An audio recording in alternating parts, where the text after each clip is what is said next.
In this World Sociology screencast, we're going to focus on a topic that stimulates a lot of debate, and that's the impact that international aid has on development. And there are three main areas that we're going to focus on. We'll have a look at the different forms that aid takes, and then we'll look at the debate about the benefits of development aid, and we'll draw upon both modernisation theory and the people-centred approaches when we're looking at the arguments in favour of development aid. And then we're going to draw upon two other perspectives, neoliberalism and dependency theory, when we consider the criticisms of development aid.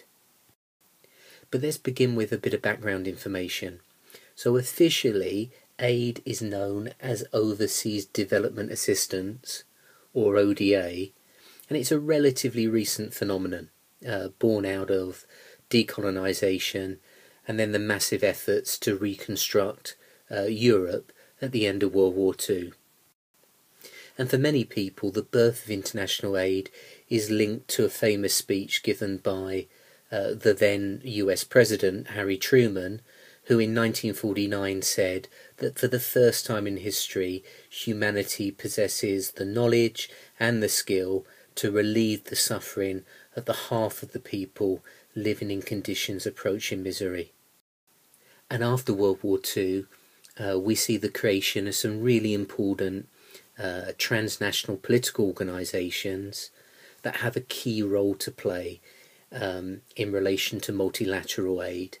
And that of course included the United Nations, but also the Bretton Woods institutions, the IMF and the World Bank. And in the same period we also see a growth of charitable organisations also focused on providing relief and development aid. So let's briefly have a look at our first objective, which was to look at the different types of aid.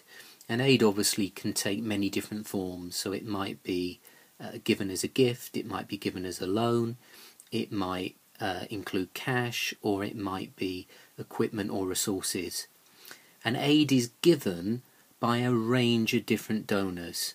So multilateral aid is aid that goes through an international organisation such as the United Nations or the IMF or the World Bank. Bilateral aid is when aid is given directly from one nation state to another. So for example, because of our colonial past, the United Kingdom has bilateral aid agreements with lots of different countries that used to be part of the British Empire. And of course, as we just noted, there are charitable organisations such as Oxfam, NGOs, that might also be given aid to poorer countries. And about 20% of bilateral aid is tied, and I'll talk about what that means a little bit later on. When we're talking about aid, a really important distinction is this distinction between relief aid and development aid. So relief aid is the type of short-term aid that is given to a poor country when there's a humanitarian disaster. So when there's been, a natural disaster or a famine, then relief aid, emergency aid is given. And nobody is against the idea of relief aid. The more long-term aid that's given to poorer countries to help them to develop is called development aid.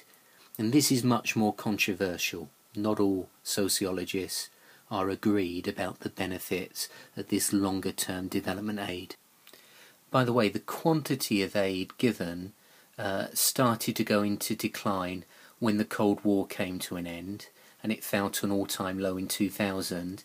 However, by the year 2010, global aid had reached its all-time highest level, and this in large part was to do with the pressure that NGOs had put on governments through the Make Poverty History campaign in the run-up to the G8 conference in the UK in 2005.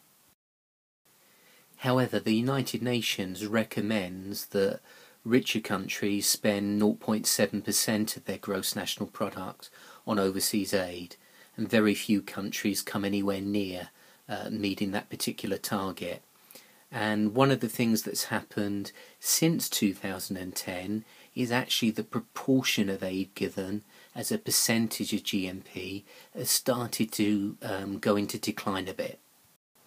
And this is probably in large part down to the banking crisis, which has affected countries throughout the world and has put pressure on governments to spend less money on aid. And in the UK, there are many Conservative backbench members of Parliament who are unhappy about the way in which the government has ring-fenced the budget for overseas development aid. So let's now look at this controversial debate about the effects of long-term development aid. And I think the two public intellectuals that represent the two sides of this debate the best are Jeffrey Sachs, who argues in favour of development aid, and then this economist called William Easterly, or Bill Easterly, who argues against development aid.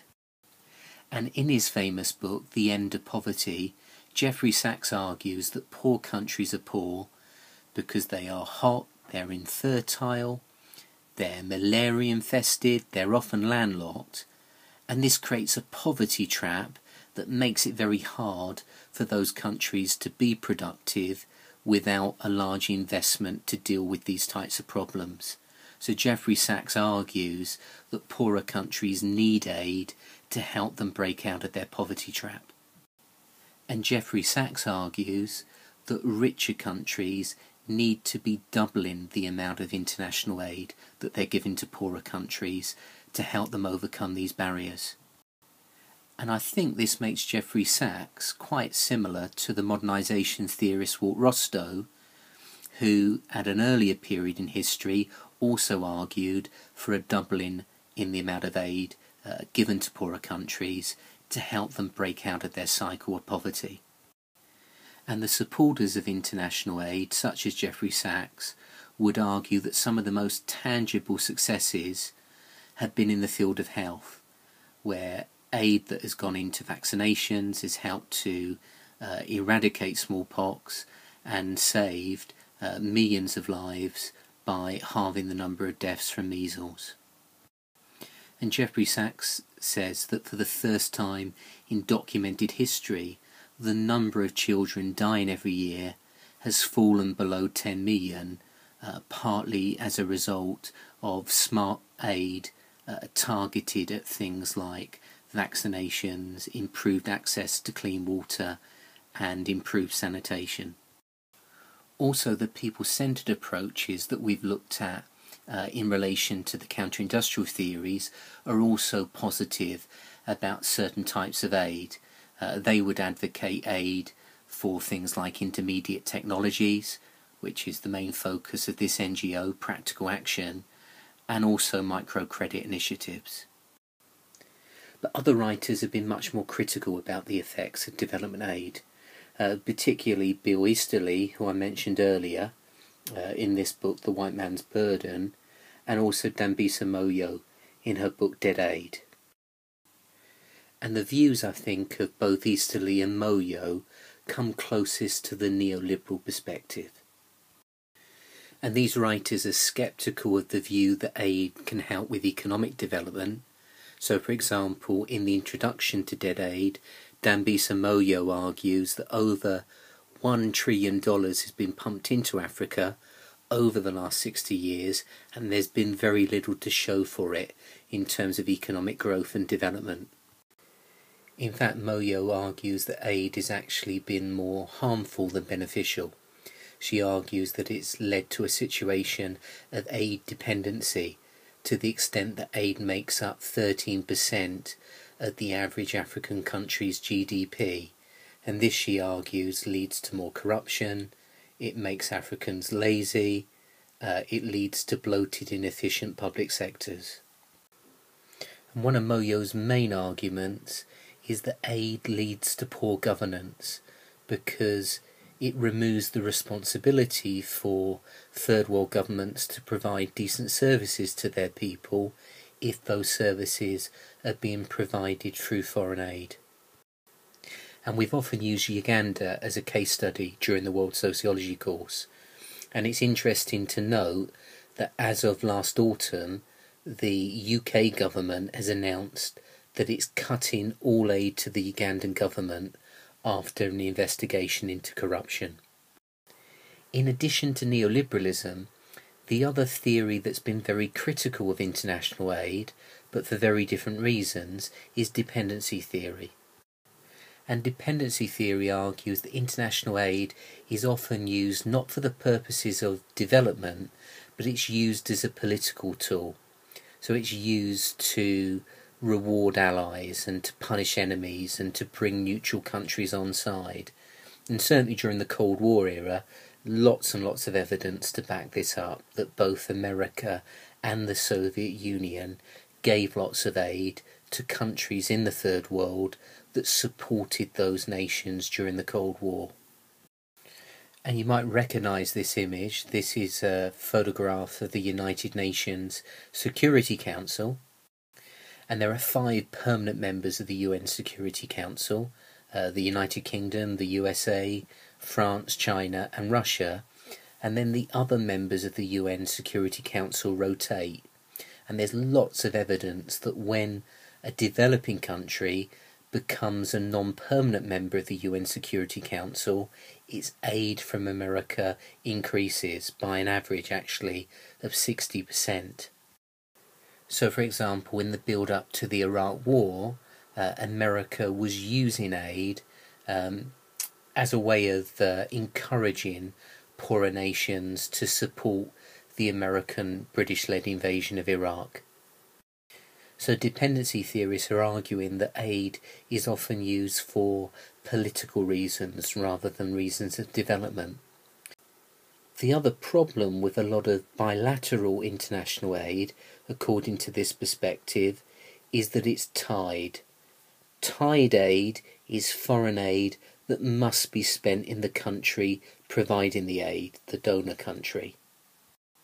So this has the potential to allow the giving country, the donor country, to maybe benefit economically more from the aid than the recipient country.